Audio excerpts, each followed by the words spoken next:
Welcome to part 3 of pointing out every flaw and bug in the Squadron 42 prologue, which has now been posted over a year ago. We can only hope that these issues can be ironed out by the time CIG releases the game to the public, which they say will happen in late 2026. For context, I'm Enigmatic, a cinematographer and editor with years of both real-world and game engine experience. I've collaborated behind the scenes with creators like Morphologist and Fatbird, and have also been behind the camera for many short and feature films.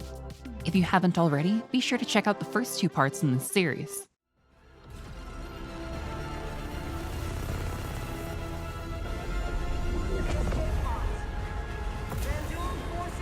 The cracks on our character's visor are glowing way brighter than they should be. This is likely an interaction between the volumetric smoke and particles here, since we already know that Star Citizen and Squadron 42 have trouble with transparent materials overlapping. When our camera transitions from the cutscene animation to our character, there is a slight snap as the camera moves into place. Also, the blood and pain effects come in all at once instead of fading in, which I would prefer. The waving animation on this NPC repeats and then stops midway through. The waving animation is likely scripted to repeat over and over until you notice, and then the explosion will happen. This canister physics object clips through the floor and starts colliding really quickly. This jet of fire in the background doesn't seem to be casting any light. While it looks like F is still the default quick use button, it still seems to toggle the interaction mode, which is what causes the cursor to appear on screen.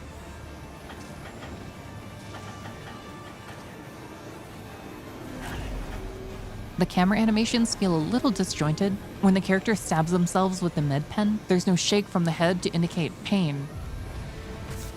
I know our character is trying to give a tutorial to the player here, but saying, "I think I can crouch under there," without any pain, inflection, or being interesting is just plain boring.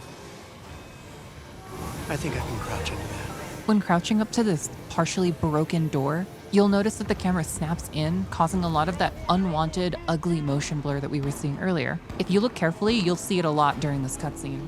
This unfortunate guy's chin should be occluded by the Vanduul's hand, causing his chin to be in shadow from the light. Unfortunately, this is not the case. It looks like this is caused by just placing a general point light in the center of the Vanduul weapon, and the animation of the weapon attack seems to drive this point light inside of the character, causing the light to bleed through. Some more fun camera hitching. These physics cables are a really nice detail, and I love their use in Squadron 42 as well as Star Citizen. As our camera hitches to enter this animation, and we walk up to the pod, you'll see that one of the NPCs on the right side stands up and sits down in a really quick fashion as the animation changes over to another one. It looks like some of the screen space lighting effects get reset here, causing that haze of dots. This light and shadow at the edge of this window is blocky and weird as the lights from the outside get brighter.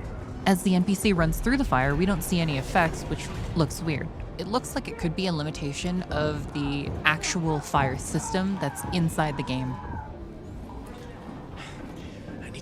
The mobiGlass seems to hop here after entering, probably due to an animation that the character has.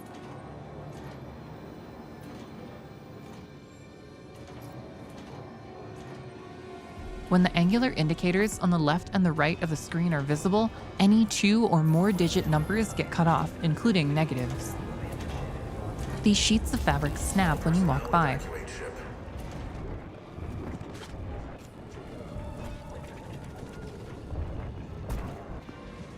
The projectile particles from the Vanduul weapon sometimes don't seem to render here.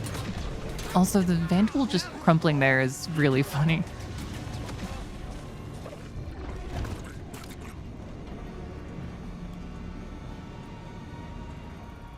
I think the scanning tooltip is really well done, but after not having seen very many of these throughout the levels so far, it feels a little out of place.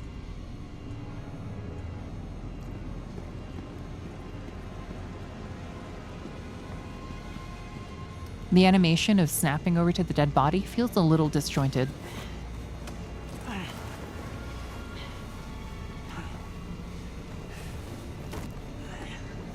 Purely based off of lighting on this UI alone, I would not think to first hit the green button in the center of everything.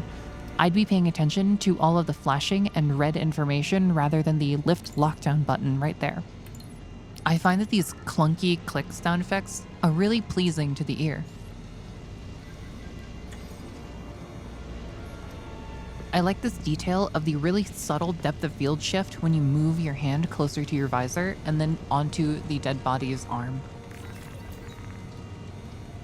While this weird 180-degree flip really looks like the player accidentally turned around, I think it has something to do with the script that refocuses the camera to the screen that you're using, and it might have bugged out here going the complete wrong direction. Right here, we're hearing some of the rounds pass overhead, but we're not hearing any of the gunshots being fired, which is really disconcerting. This is also a really big issue in Star Citizen during PvP or PvE moments, and I really hope they improve this, because this is unacceptably disorienting. The grate in front of us where the Marine is skewered and we pop out in a second does have an animation to split the bars open. I thought that was a really nice detail. However, you can see that the Vanduul's weapon does wiggle around and doesn't necessarily stick into the grate. And this is because the grate and the Vanduul are two separate animations, and trying to keep these consistent relative to each other is very difficult. The lighting on this Marine's chest changes drastically during this animation. As we stand up, you'll see a gradual FOV change from the cinematic animations FOV to our player character's preferred FOV that you'd set in the settings. You can decide whether this is good or bad, but as somebody who's focused on the cinematography in these single-player story games, I like that the cinematics team is using these FOV changes to tell that story.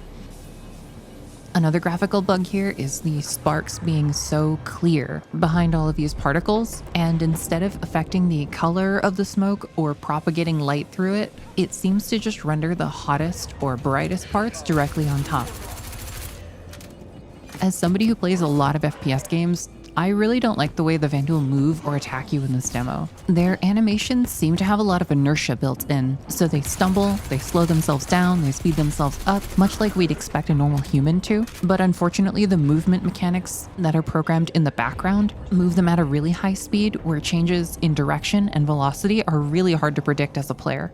One thing to note is that I do think this gameplay demo is being recorded with mouse smoothing on just to make the experience better for viewers. This developer may not be the best at FPS gameplay, but I'm sure the mouse smoothing isn't helping, so I don't blame him too much for missing some shots.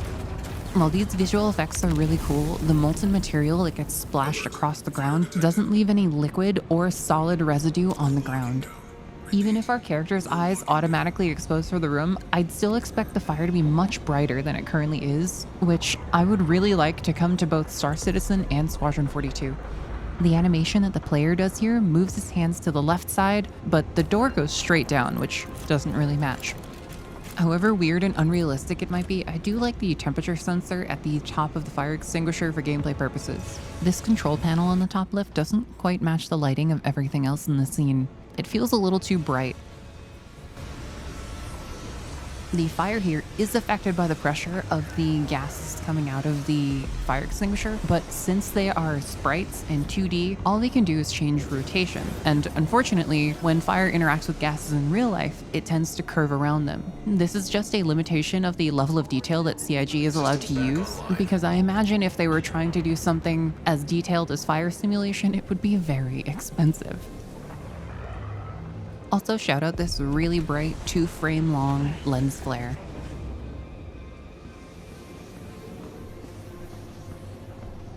When your mouse clicks on this elevator menu option, the graphics change over immediately, and I think they should change with the player hand instead. Even though the interaction sound plays when the player clicks on the menu option for the elevator, I feel like there should be some sort of audio feedback when your character actually presses on it itself. This glass break animation is goofy. The current pieces that the glass is shattered into is replaced with smaller pieces for some reason. The aforementioned lack of a helmet seal or lack of a space for a helmet seal that would protect the user from hostile environments like this comes back now. Where is that helmet seal and how does it work? Because I don't think you're fitting any mechanized components to automatically seal this helmet inside that small frame. The cursor comes up for a couple frames here when selecting the F option, and that feels a little distracting to me.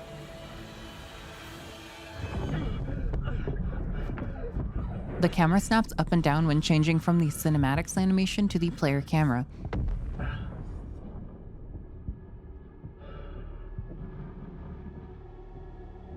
The tooltip menu seems to disappear without a confirm UX response to the user. Either that or this prompt disappears after a certain amount of time, which would be terrible for players who had just taken a drink of water.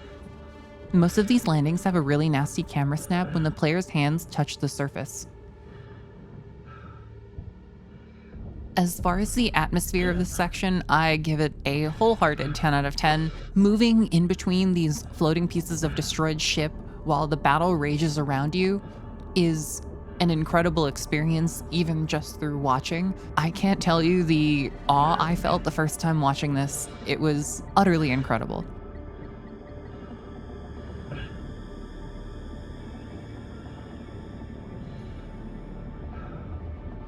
A big positive is that the lighting holds up really well in this dim space but brightly lit area with all of these lens flares and the characteristic of the frost on the edge of the visor. Even if the effects were used to hide a lot of the jank or weird shadow artifacts, that's a perfect use of post-processing in my opinion.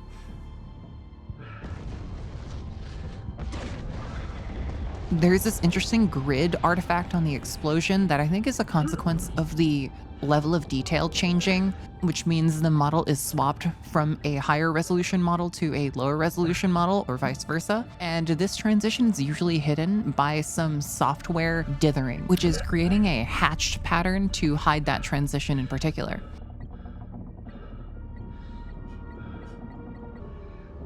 This mission marker, I think, is supposed to be circular when it blinks onto the handhold you're supposed to move to, but since the circle is in 3D space and facing the wrong direction, it appears oval to us. I think it would just be easier if, instead of representing these circles in 3D space, it was just a 2D sprite always pointed towards you. While this ragdoll is truly hilarious in the way that it flies around with the loss of air pressure, I find that the poses in which these ragdolls can be seen are a little crazy. I don't think they take into account the restriction of cloth movement and your muscles, because that person's arms were directly out behind them.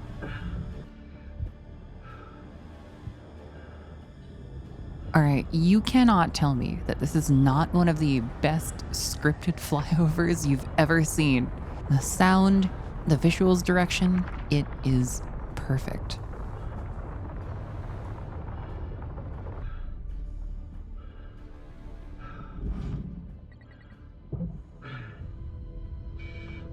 Again, these corpses are stuck in genuinely goofy positions. Very nice debris particle that disappears into nothingness. The animation of the character's hands shifts here over a single frame due to the animation switching from floating to grabbing. This seems to happen every time you arrive at a grabbable point in 0G. I think the floating water bubbles here are a really nice touch. The shader they use for it is refractive. It gives this area some really nice up-close texture when you're flying through it. When the character pushes away from the panel, there isn't a grunt of effort like other times we've seen. Pressurized. Gravity online.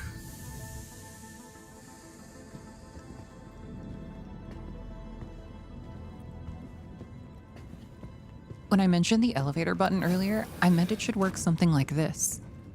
And that transition from the gameplay to the cinematic is so incredibly smooth, and that's because they actually transition to the cinematic when you hit the F button on the elevator, and it moves you to the animation start point where you touch the elevator button.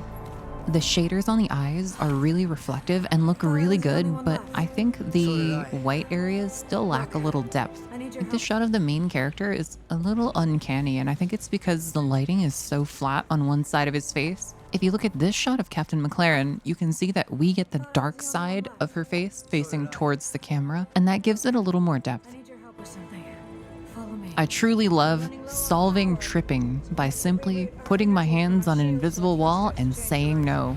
In all seriousness, that was a forced reaction animation that was dictated by a wall in front of us. While there wasn't a real large wall, there was a small one at our feet that the game likely calculated to be in front of us. This triggered the animation, and since there was nothing visual in front of us, it looks like we put our hands in the air. This console's data is turned on in one frame. We're setting a new course. For that. Ready? Shields Go. offline. Maneuvering systems online. A lot of the debris during this fly-through seems to phase directly through the ship. While I understand this is an expensive computational issue, it's right in front of our screens, and it might have been worth turning on for at least a few objects.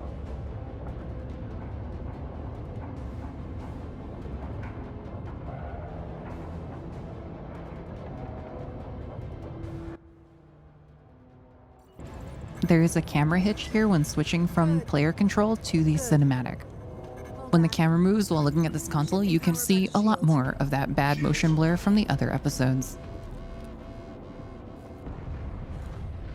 I really like the choice to make these holograms fully 3D because it allows really cool camera moments like this, where you're shooting over the shoulder of the hologram at the character they're talking to. You can't kill it. Not before it takes you out. We are boarded and burning. This is the only way. Well, lock your course and get off that thing. Both of you clear? Aye, aye. Rachel! I will. The first Vanduul pod carrying ship does not make a sound when it launches the first boarding pod. The third carrier hitches when it fires the pod. I really like the way the camera movements are choreographed in this scene because as the boarding pods come in, the camera operator seems to overshoot the impact and then snap back onto target just like a human would.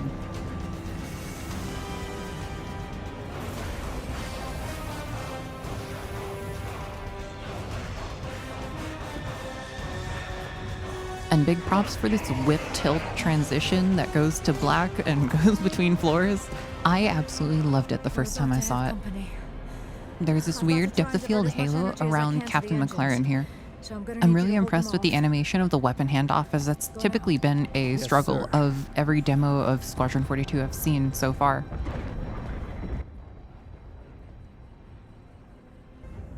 Captain McLaren switches animations and hunches over the console. These outgoing rounds, presumably from the automated javelin turrets, are really sick.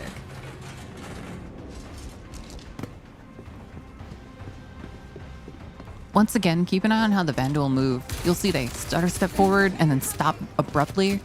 They take corners at weird angles due to their pathfinding, and I really don't think this is a cohesive and interesting PvE experience.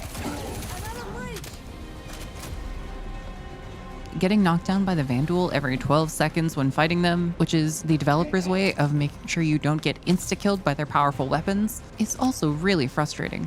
You'll also notice some overshoots from the player when trying to aim at the Vanduul, and again, this is because they are playing with mouse smoothing on to make sure the experience of the rest of the game is okay for us. I don't necessarily blame them for missing. I do remember seeing at the beginning of the demo that this player selected the hardest difficulty. This does not seem very difficult at all, standing in a corner and just waiting for Vanduul to approach, though this is the first mission, so I understand why it's so arcadey. My preference is just to challenge me if I pick the challenging option. You'll see here that the Vanduul attacks the player, but is forced back into a staggered animation. However, some animations supersede collision boxes, and that's what causes the Vanduul to stagger into the wall. Nice work. I need you to manually override the door.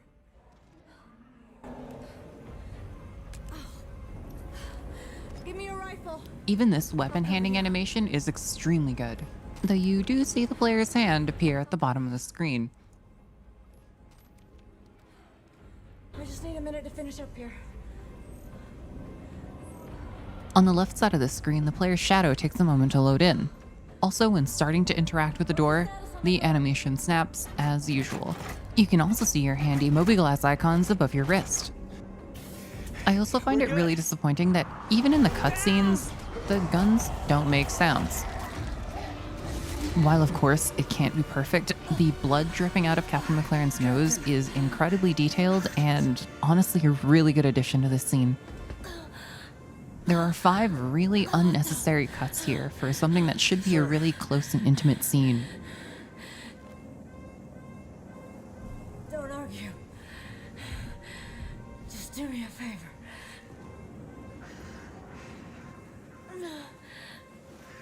Give this to Bishop. Tell him it's all gonna be okay. Tell him it was a good trip. Warning. Collision imminent. The Vandal's shadow getting longer as the light source from outside changes position is really powerful, and I really like that they're able to do this with all of the in-engine dynamic lighting. Warning. Impact. Warning. Impact. The animation for dragging Captain McLaren is actually really good. There doesn't seem to be too many collision issues, and she actually helps you move, which is realistic. However, her boots do drag directly over the P8 SC on the ground, and it doesn't move at all.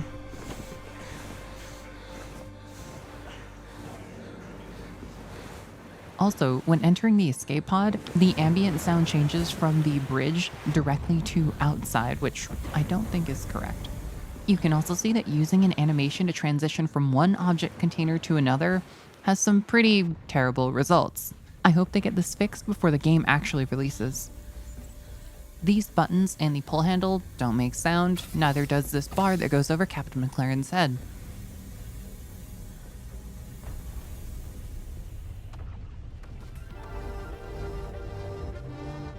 And this concludes the final part of the series where we look at the little things wrong with Squadron 42's 2024 demo. Thank you for your patience and sticking all the way through this video. Please do me a favor by liking and subscribing. Let me know if I missed anything, and I will see you next time.